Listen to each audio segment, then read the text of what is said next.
Yesus pernah bercerita bahawa Tuhan begitu sayang kepada kita. Dalam cerita ini, ada seorang orang kaya, dia ada 2 orang anak lelaki. Anak sulungnya rajin bekerja.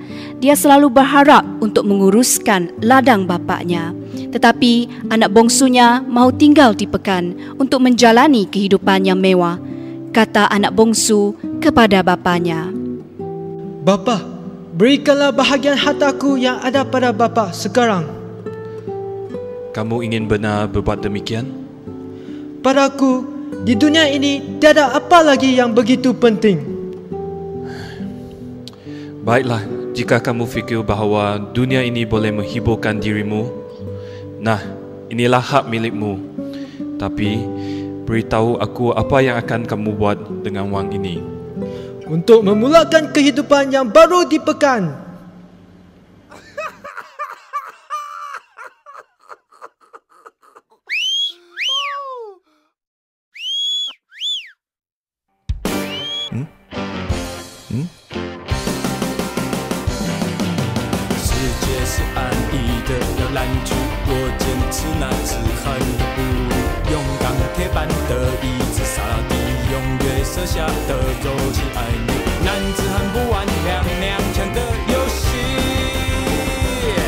Beberapa hari kemudian, anak bongsu itu menjual seluruh hartanya itu lalu pergi ke sebuah pekan yang jauh.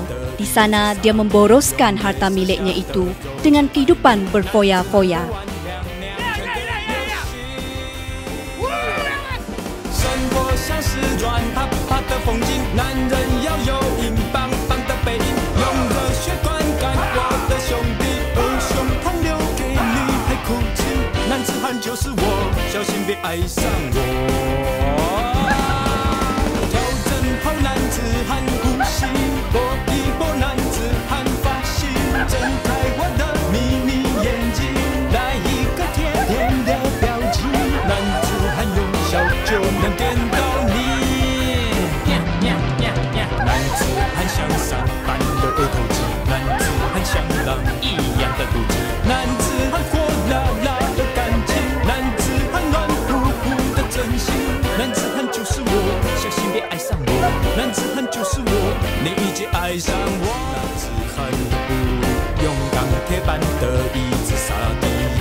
Inilah kehidupan yang sebenar. Tidak berapa lama, dia telah menghabiskan semua harta bendanya. Setelah itu, timbul pula bencana kebuluran di dalam pekan itu dan dia pun mulai melarat. Lalu pergi dan bekerja dengan seorang majikan di pekan itu. Ada apa hal? Encik, tolonglah berikan saya satu pekerjaan. Baiklah, pergi menjaga babi saya di ladang sana. Tetapi, saya tidak boleh membayar gaji yang tinggi kepada kamu. Sudah beberapa hari dia tidak makan. Dia sangat lapar tetapi tidak ada seorang pun yang memberi makanan kepadanya.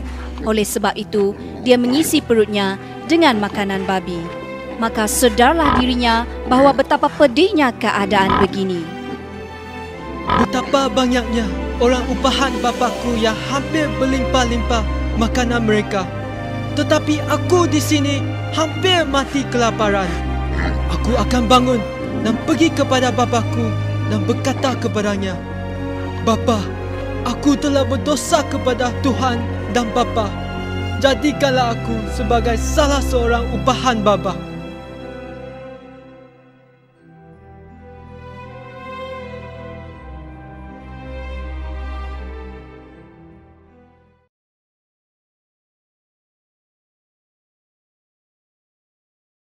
Maka bangunlah dia dan pergi kepada bapaknya. Ketika dia masih jauh, ayahnya telah melihatnya, lalu tergeraklah hatinya oleh belas kasihan.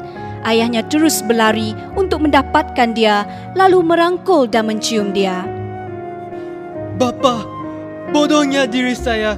Saya tidak layak lagi menjadi anak Bapa. Oh anak sayangku, ayah sungguh gembira melihat kamu pulang.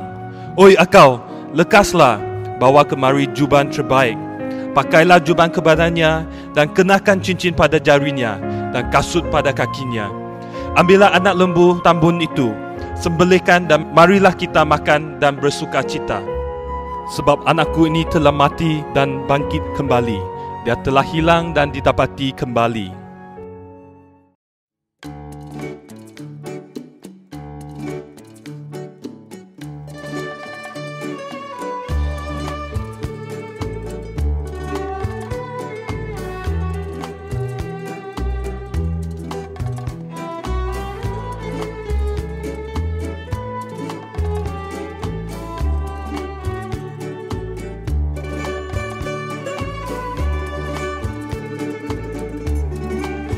Maka bermulalah pesta bersukaria. Pada waktu ini, anak sulungnya berada di ladang. Ketika dia berjalan pulang, dia terdengar bunyi riuh rendah yang datang dari arah rumahnya. Bunyi seruling, nyanyian dan tarian dapat didengar. Lalu dia memanggil salah seorang hambanya dan bertanya, Akau, apakah yang telah terjadi? Adikmu telah kembali dan bapakmu telah menyembelihkan anak lembu tambun. Maka marahlah anak sulung itu dan dia tidak mau masuk. Lalu ayahnya keluar dan berbicara dengannya.